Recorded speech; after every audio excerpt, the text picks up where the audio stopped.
नहमदुहु व नुसल्ली अला रसूलिहिल करीम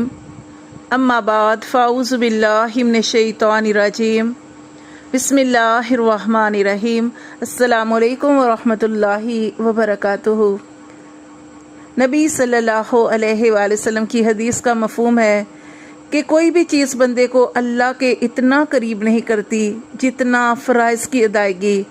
और फिर नवाफिल अल्लाह के कुर्ब में मज़ीद इजाफ़ा करते हैं। जब इंसान फ़राइज़ अदा करता है और इसके बाद फ़राइज़ पूरे करने के बाद जब इंसान नफली इबादत करता है, नफली चीज़ें करता है, मसलन ज़कात फ़र्ज़ थी तो ज़कात के अलावा वो नफली सदक़ात देता है, नमाज फ़र्ज़ थी फ़र्ज़ नमाज़ों का अहतमाम करता है और इसके साथ ही नफली नमाज़ें जो है वो पढ़ता है, नवाफिल पढ़ता है। इसी तरह जो रोज़े थे फ़र्ज़ रोज़े जैसे कि आप जानते